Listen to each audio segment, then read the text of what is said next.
ಸಂವಿಧಾನಕ್ಕೆ ನೀನೆ ಶಿಲ್ಪಿಯು, ನೀನೆ ಕಲಿಸಿಕೊಟ್ಟೆ ಸಮಾನತೆಯನ್ನು. ನಿನ್ನ ಲೇಖನಿಯ ಬರಹ ದೇಶ ಖರ್ಚನೆ, ಒಂದು ಒಂದು ಮಾತು ಕೂಡ ಭೀಮ ಗರ್ಜನೆ.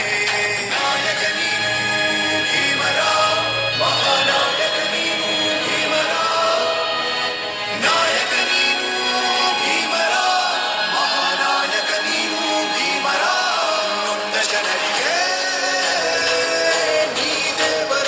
ಏನು ಈ ದಿನ ಬಾಬಾ ಸಾಹೇಬರ ಪರಿನಿಬ್ಬಾಣದ ದಿನವಾದ ಈ ದಿನ ನೊಂದ ದಲಿತದ ಬಾಂಧವರೆಲ್ಲ ಸೇರಿ ಇವತ್ತು ಬಾಬಾ ಸಾಹೇಬರ ಪರಿಕಲ್ಪನೆಯ ಏನಿದೆ ಚಿನ್ನದ ಪುತ್ಥಳಿಯನ್ನು, ನನ್ನ ಪರಿಕಲ್ಪನೆಯ ಬಾಬಾ ಸಾಹೇಬರ ಚಿನ್ನದ ಪುತ್ಥಳಿಗೆ ನಾವೆಲ್ಲ ಸಹಕಾರ ಕೊಡ್ತೀವಿ ಅಂತ ರಾಜ್ಯದ ಎಲ್ಲ ರಾಜಕಾರಣಿಗಳು, ಅಧಿಕಾರಿಗಳು, ಹೋರಾಟಗಾರರು, ಚಿಂತಕರು ಎಲ್ಲರೂ ಕೂಡ ಸಹಕಾರ ನಮಗೆ ಜೊತೆಗೆ ಬಾಬಾ ಸಾಹೇಬರ ಅಭಿಮಾನಿಗಳ ಸಂಕಲ್ಪ ತೊಟ್ಟಿದ್ದಾರೆ.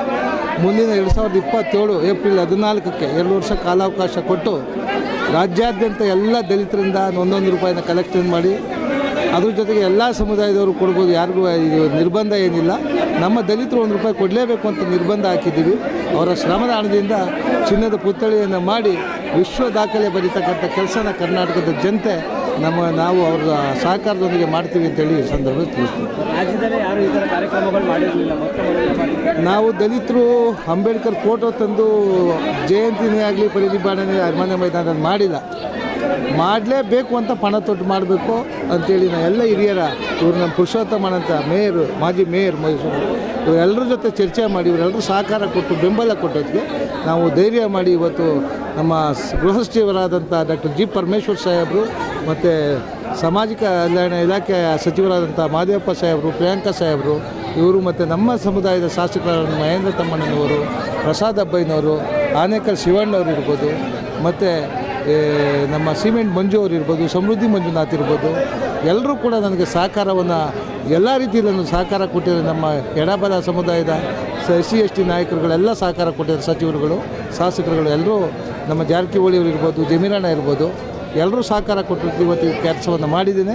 ಮುಂದಿನ ದಿನ ಅವರ ಸಹಕಾರ ನಮ್ಮ ಹತ್ರ ಇರ್ತದೆ ಅಂತ ಹೇಳಿದ್ದಾರೆ. ನಾವು ಈ ಕಾರ್ಯನ ಮಾಡಲಿಕ್ಕೆ ಮಾಧ್ಯಮ ಮಿತ್ರರ ಸಹಕಾರನೂ ಕೂಡ ಬೇಕಾಗುತ್ತೆ. ಈ ವಿಚಾರವಾಗಿ ಮುಂದಿನ ದಿನ ಭೀಮ ಸಂಕಲ್ಪ ಏನು ತೊಟ್ಟಿದ್ದವೋ 2024ಕ್ಕೆ ಇದೇ ಅರಮನೆ ಮೈದಾನದಲ್ಲಿ, 2027ಕ್ಕೆ ಇದೇ ಅರಮನೆ ಮೈದಾನದಲ್ಲಿ ಚಿನ್ನದ ಪುತ್ಥಳಿಯನ್ನು ಸಮರ್ಪಿಸ್ತೀವಿ. ಇದು ಲಾಸ್ಟ್ ಅವಕಾಶ ದಲಿತರಿಗೆ. ಕಾಂಗ್ರೆಸ್ಗೆ ಈ ಮುಖಾಂತರ, ಮಾಧ್ಯಮದ ಮುಖಾಂತರ ದಯವಿಟ್ಟು ಬಿತ್ತರಿಸಿ ಕಾಂಗ್ರೆಸ್ನ ರಾಹುಲ್ ಗಾಂಧಿ ಅವ್ರಿಗೆ, AICC ಅಧ್ಯಕ್ಷರಾದಂಥ ಮಲ್ಲಿಕಾರ್ಜುನ್ ಖರ್ಗೆ ಅವ್ರಿಗೆ, ಮತ್ತು ಇಲ್ಲಿ KPCC ಅಧ್ಯಕ್ಷರಾದಂಥ ಶಿವಕುಮಾರ್ ಅವ್ರಿಗೆ, ಸಿದ್ದರಾಮಯ್ಯನವ್ರಿಗೆ ಈ ವೇದಿಕೆ ಮುಖಾಂತರ ಹೇಳ್ತಾ ಇದ್ದೀನಿ.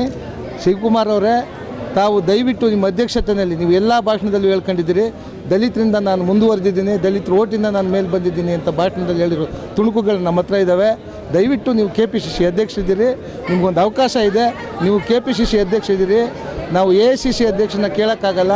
ಯಾಕೆಂದರೆ ಅವರು ಕರ್ನಾಟಕದವರು, ನಮ್ಮವರೇ ಅವರೇ, ದಲಿತರನ್ನೇ ಮಾಡಿ ಅಂತ ಅವ್ರನ್ನೇ ಕೇಳೋಕ್ಕಾಗಲ್ಲ ಅವರು. ಹಾಗಾಗಿ ನೀವು ನಿಮ್ಮ ಸ್ಥಾನಮಾನ, ಗೌರವ ಏನು ಇದೆಯೋ, ದಲಿತರ ಮೇಲೆ ಅಭಿಮಾನ ಆಗಿದ್ದರೆ ದಲಿತ ಮುಖ್ಯಮಂತ್ರಿನ ಮಾಡಿ ಅಂತ ನಾವು KPCC ಅಧ್ಯಕ್ಷರಾದಂಥ ಶ್ರೀಯುತ DK ಶಿವಕುಮಾರಲ್ಲಿ ಮನವಿ ಮಾಡ್ತೀವಿ.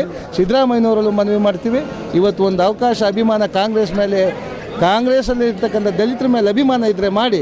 ಇಲ್ಲ ಅಂದರೆ ಮುಂದಿನ ದಿನಗಳಲ್ಲಿ ಕಾಂಗ್ರೆಸ್ ದಲಿತ ಮುಖ್ಯಮಂತ್ರಿ ಮಾಡಲಿಲ್ಲ ಅಂತಂದರೆ ನಾವು ದಲಿತರು ಯಾರೂ ಕೂಡ ಕಾಂಗ್ರೆಸ್ ಪಕ್ಷದಲ್ಲಿ ಇರಲ್ಲ. ಇದು ಕಟ್ಟಿಟ್ಟು ಬುತ್ತಿ. ಇದು ಏನಾಗುತ್ತೆ ಅನ್ನೋದು ಮುಂದಿನ ದಿನಗಳಲ್ಲಿ ಕಾಂಗ್ರೆಸ್ ಪಕ್ಷ ಎದುರಿಸಬೇಕಾಗತ್ತೆ. ದಲಿತ ಮುಖ್ಯಮಂತ್ರಿ ಈ ಟರ್ಮಲ್ಲಿ ಮಾಡಿಲ್ಲ ಅಂತಂದರೆ ಎಷ್ಟು ದಿನಾದರೂ ಮಾಡಿಲ್ಲ ಅಂತಂದರೆ ಕಾಂಗ್ರೆಸ್ ಪಕ್ಷ, AICC ಅಧ್ಯಕ್ಷ ಖರ್ಗೆ ಅವ್ರಿಗೆ ಹೇಳ್ತೀವಿ, ನೀವು ನಮ್ಮ ಸಮುದಾಯದವರು ಅಂತ ನಾವು ಬಂದು ನಿಮ್ಮನ್ನು ಕೇಳಿಲ್ಲ. AICC ಅಧ್ಯಕ್ಷರು ಬೇರೆಯವರೇ ಇದ್ದರೆ ಬಂದು ಕೇಳ್ತಾ ಇದ್ವಿ. ಈ ಮಾಧ್ಯಮದ ಮುಖಾಂತರ KPCC ಅಧ್ಯಕ್ಷ ಅಂತ ಶಿವಕುಮಾರ್ ಅವ್ರು ಕೇಳ್ಕೊತೀವಿ. ದಯವಿಟ್ಟು ನೀವು ದಲಿತ ಮುಖ್ಯಮಂತ್ರಿ ಮಾಡಿದಂಥ ಕೀರ್ತಿ ನಿಮಗೆ ಸಲ್ತದೆ.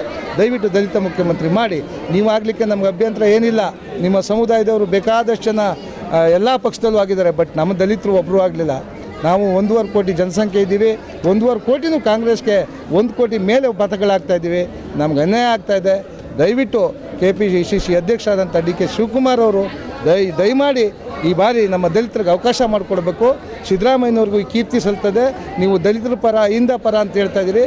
ಅಹಿಂದ ಅಧ್ಯಕ್ಷರು ಅಂತ ಒಪ್ಪಿ ಇವತ್ತು ನಿಮ್ಮ ಅಧ್ಯಕ್ಷತೆಯಲ್ಲಿ ಸರ್ಕಾರ ಬರಲಿಕ್ಕೆ, ಶಿವಕುಮಾರ್ ನಿಮ್ಮ ನೇತೃತ್ವದಲ್ಲಿ ಬರಲಿಕ್ಕೆ ದಲಿತರು ಪೂರ್ತಿ ಪ್ರಾಮಾಣಿಕವಾಗಿ ನಿಮ್ಮ ಪಕ್ಷಕ್ಕೆ ಓಟ್ ಹಾಕಿದ್ದೀವಿ. ನಾವು ನಮ್ಮನ್ನು ಕೈ ಬಿಡಬೇಡಿ. ನಾವು ಕೇಳ್ಕೊತಾ ಇಲ್ಲ, ನಾವು ಹೇಳ್ತಾ ಇದ್ದೀವಿ. ನೀವೇನಾದರೂ ದಲಿತ ಮುಖ್ಯಮಂತ್ರಿ ಮಾಡಿಲ್ಲ ಅಂತಂದರೆ ಮುಂದಿನ ದಿನ ನಾವು ಯಾರೂ ಕಾಂಗ್ರೆಸ್ ಪಕ್ಷದಲ್ಲಿ ಇರಲ್ಲ. ನಾನು KPCCನಲ್ಲಿ ಉಪಾಧ್ಯಕ್ಷ ಇದ್ದೀನಿ SC ವಿಂಗಲ್ಲಿ. ನೀವು ಮಾಡಿಲ್ಲ ಅಂತಂದರೆ ನಾವು ರಾಜೀನಾಮೆ ಕೊಡಬೇಕಾಗತ್ತೆ. ದಯವಿಟ್ಟು ದಲಿತ ಮುಖ್ಯಮಂತ್ರಿ ಮಾಡಿ ಅಂತ ಹೇಳ್ತೀವಿ. Thank you